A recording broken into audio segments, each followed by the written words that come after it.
নমস্কার বন্ধুরা, কাঁচা আম ফুরিয়ে যাওয়ার আগে এই পদ্ধতিতে একবার কাঁচা আমের মোরব্বা বানিয়ে দেখো। এর স্বাদ কখনো ভুলতে পারবে না। এই কাঁচা আমের মোরব্বা তৈরি করা ভীষণ সহজ।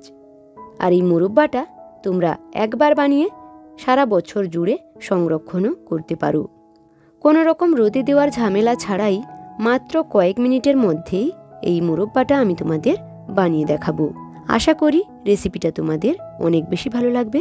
তো চলো বন্ধুরা, দেরি না করে রেসিপিটি শুরু করছি। কাঁচা আমের মোরব্বা বানানোর জন্য আমি বাড়ির গাছ থেকে 700 গ্রাম মতো আম পেড়ে নিলাম। আর আমের আঠাটা খুব ক্ষতিকর, তাই আমগুলোকে জলে ভালো করে ধুয়ে নিচ্ছি। এতে আমের গায়ে যে আঠাটা লেগে আছে সেটা বেরিয়ে যাবে। এখন আমের খোসাটা ভালো করে ছাড়িয়ে নেব। তারপরে আমটাকে কেটে নেব। আমগুলোকে আমি 2 টুকরো করে কেটে নেব। তোমরা চাইলে 4 টুকরো করেও কেটে নিতে পারো। আর বীজের অংশটা ফেলে দেব। দেখো, এই আমগুলোর আঁটিটাও বেশ শক্ত হয়ে গেছে। আর এরকম আমের মোরব্বা করলে মোরব্বাটা অনেক দিন পর্যন্ত ভালো থাকে। তোমরাও চেষ্টা করবে যে আমের আঁটিটা একটু শক্ত হয়েছে সেই আমটা দিয়ে মোরব্বাটা বানানোর। আর এভাবে সবগুলো আমকে আমি ছাড়িয়ে 2 টুকরো করে কেটে নিয়েছি। আর বীজের অংশটা বাদ দিয়ে দিয়েছি। এখন একটা পাত্রে কিছুটা জল দিয়ে দিচ্ছি। তারপরে এতে 1 চামচ নুন দিয়ে দিচ্ছি। নুনটা জলের সঙ্গে ভালো করে মিশিয়ে নিলাম। এখন নুন জলের মধ্যে আমগুলোকে সব দিয়ে দিচ্ছি। এবার এটাকে 5 মিনিট রেখে দেব। 5 মিনিট পরে ঢাকাটি তুলে নিচ্ছি। এখন একটা কাঁটা চামচ দিয়ে আমগুলোর ওপরটা এরকম একটু ফুটো ফুটো করে দেব। আর এই প্রসেসটা করলে আমের মধ্যে চিনির রসটা ভালোভাবে ঢুকবে। সবগুলো আম আমি ফুটো করে নিয়েছি। এগুলোকে এবার পরিষ্কার জল দিয়ে আবারও একটু ধুয়ে নেব। এখন একটা পাত্রে কিছুটা জল দিয়ে দিচ্ছি। তারপর এতে 1/2 চামচ চুন দিয়ে চুনটাকে ভালো করে মিশিয়ে নেব। মেশানো হয়ে গেলে আমগুলোকে একে একে চুন জলের মধ্যে ডুবিয়ে দেব।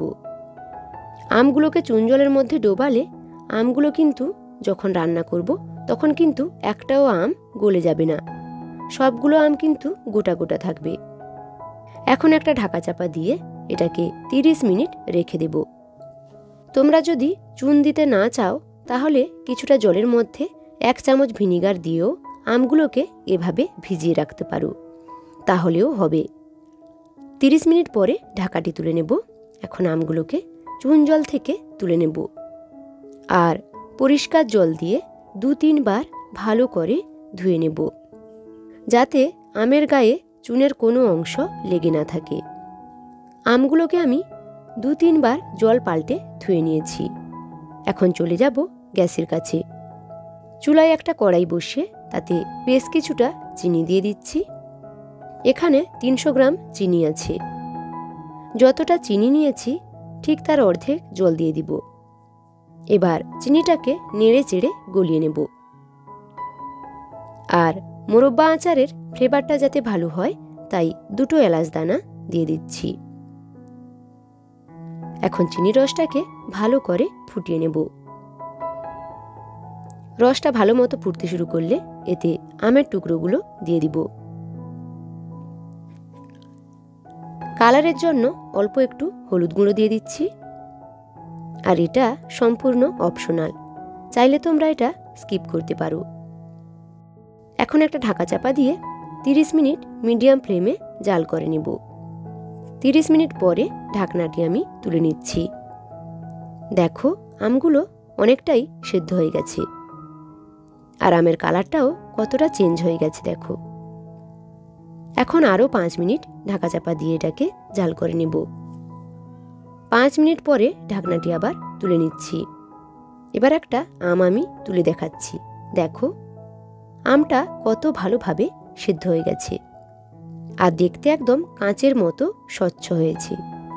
এখন গ্যাসের ফ্লেমটা লোতে করে এখানে 1 চামচ ভিনিগার দিয়ে দিচ্ছি। এতে মোরব্বাটা অনেক দিন পর্যন্ত সংরক্ষণ করা যাবে। ভিনিগারটা দিয়ে একটু মিশিয়ে নিলাম। এখন গ্যাসের ফ্লেমটা অফ করে দিব।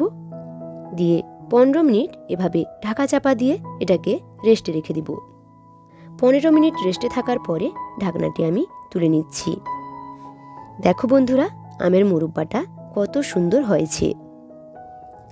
আমগুলো একটাও ভেঙে যায়নি, সবগুলো আম গোটা গোটা রয়েছে। আর আমের উপরটাও কত সুন্দর শক্ত হয়েছে দেখো। এবার এগুলোকে একটা প্লেটে তুলে সাজিয়ে নেব। তো দেখো বন্ধুরা, কত সহজে বাড়িতে মুরব্বা বানানো যায়। আর এই অসহ্য গরমে ভাত খাওয়ার শেষ পাতে যদি এরকম এক টুকরো আমের মুরব্বা থাকে, তাহলে কিন্তু মুখের স্বাদটাই বদলে যাবে। আমি একটি আম তোমাদের দেখিয়ে দিচ্ছি। দেখো, এই মুরব্বার উপরটা কত সুন্দর শক্ত শক্ত আছে, আর ভেতরটা কতটা জুসি রয়েছে দেখো। এরকম আমের মুরব্বা বানিয়ে একটা কাঁচের জারে ভরে রেখে দিবে, বছর জুড়ে ভালো থাকবে। আর রোদে দেওয়ার কোনো রকম ঝামেলা নেই। এবার একটা জারে মুরব্বাগুলো ভরে রেখে দিব। তো বন্ধুরা, আমার আজকের এই মুরব্বা বানানোর রেসিপিটা তোমাদের কেমন লেগেছে তা কিন্তু অবশ্যই কমেন্টে জানিও। ভালো লেগে থাকলে চ্যানেলটিকে অবশ্যই সাবস্ক্রাইব করে দিও। ফিরে আসবো নতুন কোনো রেসিপি নিয়ে। ততক্ষণ পর্যন্ত সবাই ভালো থেকো, সুস্থ থেকো। ধন্যবাদ।